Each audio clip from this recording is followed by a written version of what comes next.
નમસ્કાર. જય જવાન જય કિસાન. હાલ સમગ્ર ગુજરાતમાં ખેડૂતો અને વીજ કંપનીઓ વચ્ચે વિવાદ ચાલી રહ્યો છે. ખરેખર વાસ્તવિકતા શું છે? કાયદો શું છે? યુપી અને બીજેપી એનડીએ સરકારની નીતિમાં શું ભેદ છે? કઈ સરકારની નીતિ વધુ સારી હતી? કઈ સરકારમાં ખેડૂતોનું વધારે શોષણ થતું હતું? આવો જાણીએ વિગતવાર. ખેડૂત અને વીજ કંપની વગેરે કંપનીના થાંભલા અને વીજ તાર ખેતર અને વાડીમાંથી, ગામતળની ભૂમિમાંથી, ગૌચરમાંથી કાઢવા મામલે ખેડૂતો પરેશાન છે, ત્યારે શું કહેવા માંગો છો? આ પ્રશ્ન અમારા દર્શકનો આવેલ છે, ત્યારે થોડીક વિગતો આપને આપીએ. ગુજરાતમાં હાલમાં ખેડૂતો અને વીજ કંપનીઓ વચ્ચે અને વીજ લાઇનના થાંભલા, ટાવર અને હાઈ ટેન્શન વાયર પસાર થવા બાબતે મોટો વિવાદ અને ઘર્ષણ ચાલી રહ્યું છે. ખેતરો, વાડીઓ, ગામતળ અને ગૌચરની જમીનમાંથી જ્યારે આ લાઈનો પસાર થાય છે, ત્યારે ખેડૂતોને આર્થિક અને વ્યવહારિક રીતે ભારે પરેશાનીઓનો સામનો કરવો પડી રહ્યો છે. આ સમગ્ર મામલે ખેડૂતોની મુખ્ય પરેશાનીઓ, કાયદાકીય જોગવાઈઓ અને વિરોધના મુખ્ય મુદ્દાઓ જોઈએ તો ખેડૂતોની મુખ્ય પરેશાનીઓ અને ચિંતાઓ. જમીનની કિંમતમાં મોટો ઘટાડો કરવામાં આવી રહ્યો છે. જે ખેતર અને વાડીમાંથી હાઈ ટેન્શન લાઇન અથવા મોટો ટાવર પસાર થાય છે, તે જમીનમાં બજારના ભાવ, માર્કેટ વેલ્યુથી સીધા અડધા કરી દેવામાં આવે છે. ભવિષ્યમાં જમીન વેચવી કે તેના પર કોઈ બાંધકામ કરવું અશક્ય બને છે. ખેતીકામમાં મુશ્કેલી અને જોખમ. ટાવરના મોટા પાયાના કારણે ખેતરમાં ટ્રેક્ટર અને ફેરવવાના આધુનિક સાધનો અને એ બાબતની મુશ્કેલીનો સામનો કરવો પડી શકે છે. ચોમાસામાં કે પવનના લીધે શોર્ટ સર્કિટ થવાનો અને ખેડૂતો કે મજૂરોને કરંટ લાગવાનો સતત ભય રહી શકે છે. ગૌચર અને પર્યાવરણને નુકસાનીની વાત પણ સામે આવી રહી છે. ગામમાં પશુઓ માટે ગૌચર અને સામુદાયિક ગામતળની જમીનમાં આવા ટાવરો ઊભા કરવાથી પશુપાલન ઉપર નકારાત્મક અસર પડી શકે છે અને સ્થાનિક પર્યાવરણ જોખમાઈ શકે છે. અપૂરતું વળતર. વીજ કંપનીઓ જમીનનો કાયમી કબજો જેવી સ્થિતિ કરી દે છે, પરંતુ તેની સામે જે વળતર એટલે કે કમ્પેન્સેશન આપવામાં આવે છે, તે ખૂબ જ ઓછું અને અન્યાયી હોય છે. કાયદાકીય પાસા અને નિયમોની વાત કરીએ તો ભારતીય ટેલિગ્રાફ એક્ટ 1885, વીજ કંપનીઓ સામાન્ય રીતે ઇન્ડિયન ટેલિગ્રાફ એક્ટ 1885 અને વિદ્યુત અધિનિયમ 2003, ઇલેક્ટ્રિસિટી એક્ટ 2003 હેઠળ સત્તા મેળવીને કામ કરે છે, પરંતુ આમાં ખેડૂતોના પણ કેટલાક સ્પષ્ટ અધિકારો છે. જમીન સંપાદન નથી થતી, માત્ર રાઇટ ઓફ વે ROW. વીજ કંપની જમીનની માલિક નથી બનતી, પણ તે માત્ર વાયર પસાર કરવાનો રાઇટ ટુ વે મેળવે છે. જમીનની માલિકી ખેડૂતોની જ રહે છે. નિયમ મુજબ વળતરની વાત કરીએ તો ભારત સરકારના મંત્રાલયની માર્ગદર્શિકા ગાઈડલાઇન મુજબ ટાવર ઊભો કરવા માટે વપરાયેલી જમીનના જંત્રી અથવા તો માર્કેટ રેટના 85% વળતર અને જે લાઇન નીચેથી પસાર થાય છે તે રાઇટ ઓફ વે કોરિડોર, તે જમીનના 15% વળતર ચૂકવવાનું પ્રાવધાન છે. આ ઉપરાંત ઊભા પાક, આંબા કે અન્ય ફળદ્રુપ વૃક્ષોના નુકસાનીનું અલગથી વળતર આપવું પડે છે. ખેડૂતોના વિરોધના મુખ્ય મુદ્દાઓ અને માંગણીઓની વાત કરીએ તો સંમતિનો અભાવ. ખેડૂતોનો મુખ્ય આક્ષેપ એ છે કે કંપનીઓ સ્થાનિક વહીવટીતંત્ર, પોલીસ કે મામલતદારના જોરે ખેડૂતોની લેખિત સંમતિ વિના જ બળજબરીપૂર્વક કામ શરૂ કરી દે છે. વિકલ્પની અવગણના. ખેડૂતોની માંગ હોય છે કે આ લાઈનો ખેતરોના મધ્યમાંથી લઈ જવાને બદલે સરકારી રસ્તાની કાંઠેથી અથવા તો વેસ્ટલેન્ડ ખરાબાની જમીનમાંથી લઈ જવામાં આવે, પરંતુ કંપનીઓ શોર્ટકટ અપનાવવા ખેતરો પસંદ કરે છે. જિલ્લા મેજિસ્ટ્રેટ DM સમક્ષ રજૂઆત. જો ખેડૂત વિરોધ કરે તો કંપનીએ સીધી પોલીસને ન લાવી શકાય. કાયદા મુજબ કંપનીએ પહેલાં જિલ્લા કલેક્ટર, મેજિસ્ટ્રેટ પાસે અરજી કરવી પડે અને મેજિસ્ટ્રેટ ખેડૂત પક્ષને સાંભળીને ન્યાય આદેશ કરવો પડે. ખેડૂતો માટે ઉપલબ્ધ કાયદાકીય માર્ગો. જો કોઈ ખેડૂત આ સમસ્યામાંથી પીડિત હોય તો તેઓ ઘણા બધા પગલાં લઈ શકે છે, જેમાં લેખિત વાંધો, રિટર્ન ઓબ્જેક્શન. કંપનીના અધિકારીઓ અને સ્થાનિક મામલતદાર, કલેક્ટરને તાત્કાલિક લેખિતમાં વાંધો આપવો કે અમારી સંમતિ વિના વળતર નક્કી કર્યા વિના કામ શરૂ કરી દેવામાં આવ્યું છે. દસ્તાવેજોની માંગણી પણ કરી શકાય.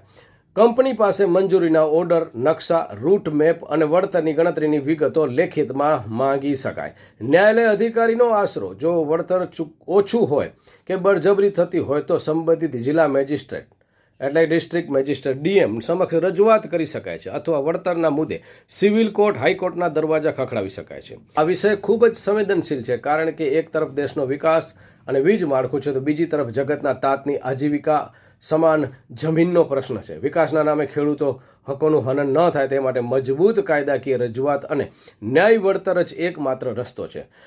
એ મુદ્દો શું છે, એનો નિયમ શું છે? શું વીજ કંપની એમાં તાર કે થાંભલા ખેડૂતની મંજૂરી વગર કાઢી શકે? શું યોગ્ય વળતર આપ્યા વિના કાઢી શકે? શું યુપીએ સરકારમાં આ નિયમ હતો? શું બીજેપી અને એનડીએ સરકારમાં ખેડૂતોનું વધારે શોષણ શેમાં થઈ રહ્યું હતું? આ અન્ય એક દર્શકનો પ્રશ્ન આવે છે. આ મુદ્દો અત્યારે કાયદાકીય, આર્થિક અને માનવીય સ્તરે ખૂબ જ જટિલ બની ચૂક્યો છે. ખેડૂતો અને વીજ કંપનીઓ વચ્ચેના આ વિવાદને સમજવા માટે આપણે તેના કાયદા, ઇતિહાસ અને વર્તમાન સ્થિતિને તટસ્થ રીતે વિગતવાર સમજવી પડશે. મુદ્દો શું છે? આ મુદ્દો રાઇટ ઓફ વે એટલે કે ROW એટલે કે રસ્તો મેળવવાનો છે. જ્યારે પાવર ગ્રીડ મોટા પાવર પ્લાન્ટમાંથી વીજળી બીજા રાજ્યો કે શહેરોમાં લઈ જવા માટે હાઈ ટેન્શન લાઈનો નાખે છે, ત્યારે તે રેખા સીધી રેખામાં કે સ્ટ્રેટ લાઇન હોવાથી હજારો ખેડૂતોના ખેતરો, વાડીઓ, ગામના ગૌચર કે ગામતળની જમીનમાંથી પસાર થાય છે. ખેડૂતોનો વિરોધ એ વાતનો છે કે ટાવર ઊભા થવાથી જમીન કાયમી ધોરણે વિભાજિત થઈ જાય છે. કંપનીઓ કોઈ આગોતરી જાણ કે યોગ્ય સંમતિ વિના સીધા જ ખેતરોમાં JCB અને પોલીસ પ્રોટેક્શન લઈને ઘૂસી જાય છે. જે જમીન કરોડોની છે તેની સામે વળતર તરીકે નજીવી રકમ પકડાવી દેવામાં આવે છે. એનો નિયમ શું છે? તો આ બાબતે મુખ્ય 2 કાયદા લાગુ પડે છે. ધ ઇન્ડિયન ટેલિગ્રાફ એક્ટ 1885 કલમ 10 થી 16, ધ ઇલેક્ટ્રિસિટી એક્ટ 2003 કલમ 67 અને 164. આ કાયદાઓમાં અંગ્રેજોના સમયમાં ની વાત કરીએ તો 1885થી આ કાયદો જે અમલી બન્યો હતો, જે તે સમયે ટેલિફોન અને ટેલિગ્રાફના થાંભલા નાખવા માટે બન્યો હતો આ કાયદો, જેમાં વીજ કંપનીઓને અદ્ભુત સત્તાઓ આપવામાં આવી હતી. કાયદાના મુખ્ય નિયમો આ પ્રમાણે છે કે માલિકી બદલવાની નથી, કંપની જમીન ખરીદતી નથી, માત્ર ઉપરથી લાઈન લઈ જવાનો હક મેળવે છે. નુકસાનીનું વળતર કંપની જમીનનો ઉપયોગ કરે ત્યારે પાક, વૃક્ષો કે જમીનને થતા નુકસાનનું પૂરેપૂરું વળતર ચૂકવવા કાયદેસર બંધાયેલી છે. કલેક્ટર એટલે કે જિલ્લા મેજિસ્ટ્રેટની સત્તા. જો ખેડૂત વિરોધ કરે તો કંપની પોતે બળ પ્રયોગ ન કરી શકે, તેણે જિલ્લા મેજિસ્ટ્રેટ એટલે કે કલેક્ટર DM પાસે જવું પડે. કલેક્ટર બંને પક્ષોને સાંભળીને કામ આગળ વધારવા કે રોકવાનો આદેશ આપી શકે છે. શું વીજ કંપની ખેડૂતની મંજૂરી વગર થાંભલા કે તાર નાખી શકે? હા, કાયદાકીય રીતે વીજ કંપની પાસે આ સત્તા છે, પરંતુ તેમાં શરતો લાગુ પડે છે. ઇન્ડિયન ટેલિગ્રાફ એક્ટ અને ઇલેક્ટ્રિસિટી એક્ટ હેઠળ સરકાર જ્યારે કંપનીને લાયસન્સ અથવા તો અધિકૃત સત્તા આપે છે, ત્યારે કંપનીને ખેડૂતની પૂર્વ મંજૂરી લેવી ફરજિયાત હોતી નથી. પરંતુ એનો અર્થ એ નથી કે દાદાગીરી કરી શકાય. નિયમ મુજબ કંપનીને કામ શરૂ કરતા પહેલા ખેડૂતને લેખિત નોટિસ આપવી પડે છે. જો ખેડૂત નોટિસ મળતા જ લેખિત વાંધો ઓબ્જેક્શન ઉઠાવે તો કંપનીએ કામ રોકી દેવું પડે છે. ત્યારબાદ કંપનીએ કલેક્ટર DMની મંજૂરી મેળવવી પડે છે. કલેક્ટરની મંજૂરી મળ્યા પછી જ કંપની ખેડૂતની મંજૂરી વગર પણ પોલીસ પ્રોટેક્શન સાથે કામ કરી શકે છે. એટલે કે ખેડૂતની મંજૂરી ન હોય તો કલેક્ટરનો ઓર્ડર ફરજિયાત છે. શું યોગ્ય વળતર આપ્યા વિના કાઢી શકાય? ના, બિલકુલ નહીં. યોગ્ય વળતર આપ્યા વિના કામ કરવું તે કાયદાનું સરેઆમ ઉલ્લંઘન છે. ઓક્ટોબર 2015માં ભારત સરકારના ઉર્જા મંત્રાલય મિનિસ્ટર ઓફ પાવર એક નવી ગાઈડલાઈન બહાર પાડી છે, જે મુજબ વળતરના સ્પષ્ટ નિયમો છે. ટાવર બેઝ વળતર ટાવરનો પાયો જેટલો જગ્યા રોકે છે તે જમીનની જંત્રી માર્કેટ વેલ્યુના 85% વળતર ખેડૂતને આપવું પડે છે. બીજું, રાઇટ ઓફ વે વળતરની વાત કરીએ તો ટાવરની વચ્ચેથી જે હાઈ ટેન્શન વાયર પસાર થાય છે તેની નીચે આવતી જમીનની કિંમતના 15% વળતર આપવું પડે છે. પાક અને વૃક્ષોનું નુકસાન, ઊભો પાક બગાડે અથવા તો આંબા, ચીકુ જેવા ફળદ્રુપ વૃક્ષો કાપવા પડે તો ખેતીવાડી કે બાગાયતના વિભાગના મૂલ્યાંકન પ્રમાણે પૂરેપૂરું વળતર આપવું પડે છે. જો કંપની વળતર ચૂકવવામાં ઠાગાઠૈયા કરે તો ખેડૂત કલેક્ટર સમક્ષ અથવા ડિસ્ટ્રિક્ટ જજ સિવિલ કોર્ટ સમક્ષ વળતર વધારવા માટે દાવો માંડી શકે છે. અન્ય પ્રશ્ન, શું યુપીએ સરકારમાં નિયમ હતો? હા, આ નિયમ યુપીએ કોંગ્રેસ સરકાર વખતે પણ હતો અને તેનાથી પણ જૂનો છે. મૂળ કાયદો ટેલિગ્રાફ એક્ટ 1885 એટલે કે અંગ્રેજનો કાયદો હજી પણ અહીં ચાલી રહ્યો છે. ખરેખર આ કાયદાને બદલવું જરૂરી છે, અન્યથા ખેડૂતો જે છે એ લાચાર થઈ જવાના છે. વર્ષ 2003માં જ્યારે નવો ધ ઇલેક્ટ્રિસિટી એક્ટ 2003 આવ્યો ત્યારે કેન્દ્રમાં NDA એટલે કે અટલ બિહારી વાજપેયી સરકાર હતી. ત્યારબાદ 2004થી 2014 સુધી યુપીએ મનમોહનસિંહ સરકાર શાસનમાં રહી. યુપીએ સરકારના સમયમાં પણ આ જ કાયદા હેઠળ ખેડૂતોની જમીનમાંથી લાઈનો નીકળતી હતી. ઉલટાનું યુપીએ સરકારના સમયમાં વળતર અંગે કોઈ ચોક્કસ કેન્દ્રીય માર્ગદર્શિકા નહોતી, જેથી તે સમયે વળતર ખૂબ ઓછું અથવા તો માત્ર પાકના નુકસાન પૂરતું જ મળતું હતું. જમીનની કિંમતના ટકાવારી 85 કે 15% આપવાનો નિયમ તે સમયે નહોતો. પણ NDA સરકારમાં નિયમ જે છે એ વળતરનો વધારે છે, પણ ખરેખર વળતર મળે છે કે કેમ એ પણ એક મોટો પ્રશ્ન છે. શું બીજેપી અને એનડીએ સરકારમાં ખેડૂતોને વધારે શોષણ થઈ રહ્યું છે? આ પ્રશ્ન જ્યારે પૂછવામાં આવ્યો ત્યારે આ પ્રશ્નને પક્ષપાત વિના વાસ્તવિકતાના આધારે બે પાસામાંથી સમજવો જરૂરી છે. પક્ષ એક, ખેડૂતો અને વિપક્ષનો પક્ષ. શોષણ કેમ દેખાઈ રહ્યું છે? ખાનગી કંપનીઓનો વ્યાપ. વર્તમાન ભાજપ એનડીએ સરકારમાં green energy, solar and wind power પર ખૂબ ભાર મુકાયો છે. કચ્છ અને ગુજરાતમાંથી ખાનગી કંપનીઓના વિશાળ પ્રોજેક્ટ આવી રહ્યા છે. આ ખાનગી કંપનીઓ પોતાના નફા અને ઝડપી વિકાસ માટે વહીવટી તંત્ર અને પોલીસનો કથિત દુરુપયોગ કરીને ખેડૂતો પર દબાણ લાવે, જેનાથી ખેડૂતોમાં અસંતોષ અને શોષણની લાગણી વધી રહી છે. નવો જમીન સંપાદન કાયદો 2003 લાગુ ન થવો.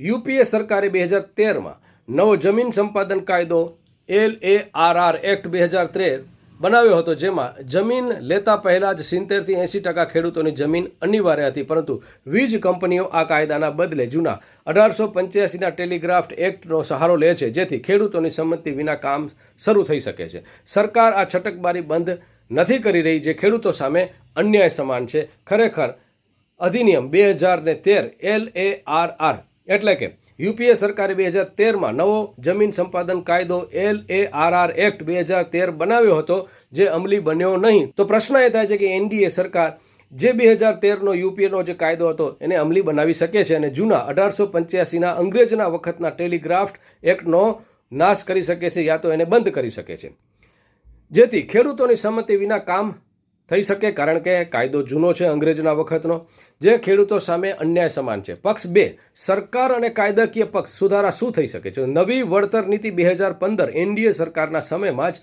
ઓક્ટોબર 2015માં પહેલીવાર ગાઈડલાઈન બની કે ખેડૂતોને જમીનની કિંમતના 85% અને 15% વળતર ચૂકવવું પડશે.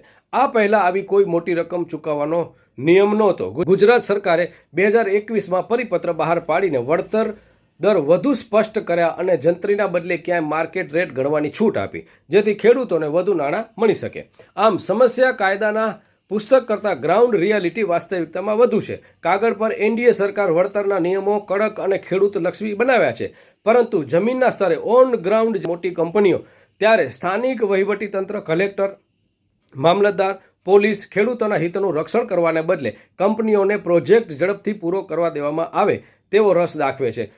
પરિણામે ખેડૂતો આજે પણ પોતાને લાચાર અને શોષિત અનુભવી રહ્યા છે. તો હવે ગુજરાત રેવન્યુ કાયદો શું છે? આ કાયદા મુદ્દે તો શું સરકાર ખેડૂતોને રેવન્યુ કાયદા મુજબ ન્યાય આપે છે, શું કે અન્યાય કરે છે? આ પ્રશ્ન વધારે એક દર્શકનો છે, ત્યારે જણાવી દઈ અંતિમ પ્રશ્ન. ગુજરાતના જમીન સંબંધિત તમામ બાબતો મુખ્યત્વે Gujarat land revenue code 1879, Gujarat land revenue code 1879 GLRC હેઠળ સંચાલિત થાય છે. વીજ કંપનીઓના ટાવર અને લાઇન નાખવાના મામલે રેવન્યુ કાયદો શું કહે છે અને ગ્રાઉન્ડ રિયાલિટીમાં ખેડૂત સાથે અન્યાય થાય છે કે ન્યાય, એ આપણે તટસ્થ અને કાયદાની દ્રષ્ટિએ સમજીએ તો આ મુદ્દે ખેડૂત પોતાની ખેતીની જમીનનો કાયદેસરનો માલિક કે કબજેદાર છે. રેવન્યુ રેકેટ એટલે કે 7(12) અને 8(a)માં તેનું નામ બોલે છે. કોઈ પણ ખાનગી કંપની કે વ્યક્તિ ખેડૂતની પરવાનગી વગર તેની રેવન્યુ જમીનમાં અનધિકૃત પ્રવેશ ટ્રેસ પાસ કરી શકે નહીં. ગૌચર અને ગામતળની જમીન કલમ 37 અને 38. ગૌચર અને ગામતળની જમીન સરકારી અને સામુદાયિક માલિકની ગણાય છે, જેનું સંચાલન ગ્રામ પંચાયત હસ્તક હોય છે. રેવન્યુ કાયદા મુજબ ગૌચરની જમીનનો હેતુ ફેરવવો કે તેમાં બાંધકામ કરવું ખૂબ જ કડક નિયમોને આધીન છે. પંચાયતની મંજૂરી અને કલેક્ટરના ઓર્ડર વિના ત્યાં કામ થઈ શકે નહીં. કાયદાઓનો ટકરાવ, કન્ફ્લિક્ટ ઓફ લો. અહીં એક મોટી કાયદાકીય છટકબારી છે. જ્યારે ગુજરાત રેવન્યુ કાયદો ખેડૂતને તેની જમીનનો માલિક માને છે, જ્યારે બીજી તરફ ઇન્ડિયન ટેલિગ્રાફ એક્ટ 1885 વહી અંગ્રેજો કા કાયદા અને ઇલેક્ટ્રિસિટી એક્ટ 2003 વીજ કંપનીઓને વિશેષ સત્તા આપે છે. કાયદાકીય વ્યાખ્યા મુજબ પાવર લાઇન નાખવાના કિસ્સામાં સેન્ટ્રલ સ્પેશિયલ એક્ટ વીજ કાયદો એ સ્ટેટ રેવન્યુ એક્ટ જમીન કાયદો કરતાં ઉપરવટ ઓવરરાઇડ થઈ જાય છે. શું સરકાર ખેડૂતોને રેવન્યુ કાયદા મુજબ ન્યાય આપે છે કે અન્યાય કરે છે? આ પ્રશ્નના બે પાસા છે. કાગળ પરની નીતિ કાયદો અને જમીન પરની પરિસ્થિતિ અમલીકરણ. જ્યાં સરકાર ન્યાય આપવાનો દાવો કરે છે, પોલિસી સ્તરે સરકારે ખેડૂતોના વિરોધને શાંત કરવા માટે 2015 કેન્દ્ર અને 2021 ગુજરાત સરકારમાં પણ ખાસ પરિપત્રો કર્યા છે. વચ્ચેનો રસ્તો શું હોઈ શકે? ખેડૂતની માલિકી અકબંધ રાખવામાં આવે છે, જંત્રીને બદલે માર્કેટ રેટ. ગુજરાત સરકારે સુધારો કર્યો છે કે ટાવરના પાયા માટે જંત્રીના બદલે વાસ્તવિક માર્કેટ રેટ બજાર કિંમત ની ગણતરી 85% વળતર ચૂકવવું, જેથી ખેડૂતને આર્થિક નુકસાન ન થાય. જ્યાં ખેડૂતો સાથે અન્યાય થઈ રહ્યો છે. ગ્રાઉન્ડ રિયાલિટી વાસ્તવિક સ્થિતિ એ છે કે વહીવટી તંત્ર, રેવન્યુ અધિકારીઓ ઘણીવાર કાયદાના પાલન કરતા કોર્પોરેટ કંપનીઓના હિતોને વધુ પ્રાધાન્ય આપતા દેખાય છે, જેને કારણે ખેડૂતો અન્યાય અનુભવે છે. બળજબરીથી અને કલેક્ટરના ઓર્ડરનો દુરુપયોગ પણ ક્યાંક થઈ રહ્યો છે. નિયમ મુજબ જો ખેડૂત વાંધો ઉઠાવે તો ડેપ્યુટી કલેક્ટર કે કલેક્ટર બંને પક્ષોને સાંભળીને ન્યાયી ઓર્ડર કરવાનો હોય છે, પરંતુ વ્યવહારમાં રેવન્યુ અધિકારીઓ, કલેક્ટર, મામલતદાર કે પછી અન્ય અધિકારીઓ વીજ કંપનીઓની અરજીઓ પર એક પક્ષીય કે ખૂબ ઝડપથી ઓર્ડર આપી દે છે અને ખેડૂતને પોતાની રજૂઆત કરવાનો પૂરતો મોકો મળતો નથી. પોલીસ પ્રોટેક્શનનો પણ ભય. કલેક્ટરના ઓર્ડરનો સહારો લઈને કંપનીઓ સીધી પોલીસ ફોર્સ સાથે ખેતરમાં પ્રવેશે છે. કાયદેસર પોતાની જમીન બચાવવા માંગતા ખેડૂતને સરકારી કામમાં અવરોધ, IPC 186, 353 જેવી કલમો હેઠળ જેલમાં પૂરવાની ધમકી આપવામાં આવે છે. પોતાની જ જમીન પર ખેડૂત લાચાર બની જાય છે. ગૌચર અને સામુદાયિક જમીનનો અવગણના. રેવન્યુ કાયદા હેઠળ ગૌચર પવિત્ર ગણાય છે, પરંતુ વીજ કંપનીઓના મોટા પ્રોજેક્ટ માટે ગ્રામ પંચાયતના વિરોધ છતાં રેવન્યુ વિભાગ દ્વારા ગૌચરની જમીનો, વીજ લાઈનો અને સબસ્ટેશનો માટે ફાળવી દેવામાં આવે છે, જે ગ્રામીણ અર્થતંત્ર માટે અન્યાય છે. ચોથું, જંત્રી અને બજાર ભાવ વચ્ચેનો તફાવત. ભલે સરકાર માર્કેટ રેટ કહેતી હોય, પણ સરકારી ચોપડે માર્કેટ રેટ નક્કી કરવાની પ્રક્રિયા વેલ્યુએશન જેટલી જટિલ છે. અંતે ખેડૂતને જે વળતર મળે છે તે બજારની સાચી કિંમત કરતાં ઘણું ઓછું હોય છે. વળી હાઈટેન્શન લાઇન નીચેની જમીનનું જે 15% વળતર મળે છે તે જમીન ભવિષ્યમાં બિનખેતી એને થઈ શકતી નથી, જે લાંબા ગાળે મોટું નુકસાન થાય છે. નિષ્કર્ષ: કાયદાના પુસ્તકમાં ન્યાયની જોગવાઈઓ, વળતર અને સુનાવણી ચોક્કસ છે, પરંતુ અમલીકરણના સ્તરે ખેડૂતો સાથે વ્યાપક અન્યાય થઈ રહ્યો છે. વીજ કંપનીઓ ખાનગી હોવા છતાં પણ રેવન્યુ તંત્ર, સરકાર તેમના માટે એક સુવિધા આપનાર ફેસિલિટીયર તરીકે કામ કરે છે, જ્યારે તેમણે કાયદા મુજબ એક તટસ્થ પંચ, નેચરલ એમ્પાયર તરીકે ખેડૂતોના હકોનું પણ એટલું જ રક્ષણ કરવું જોઈએ. તો મિત્રો, આ હતી ગુજરાતના ખેડૂતોની વ્યથા. આપ આ બાબતે શું જાણો છો, શું માનો છો અને શું કહો છો? નીચે કોમેન્ટ્સમાં આપના પ્રતિભાવ જરૂર જણાવશો. નમસ્કાર, જય હિન્દ, જય જવાન, જય કિસાન. હું આપની સાથે જયમલસિંહ એબી જાડેજા, મા આશાપુરા ન્યૂઝ, કચ્છ, ગુજરાત.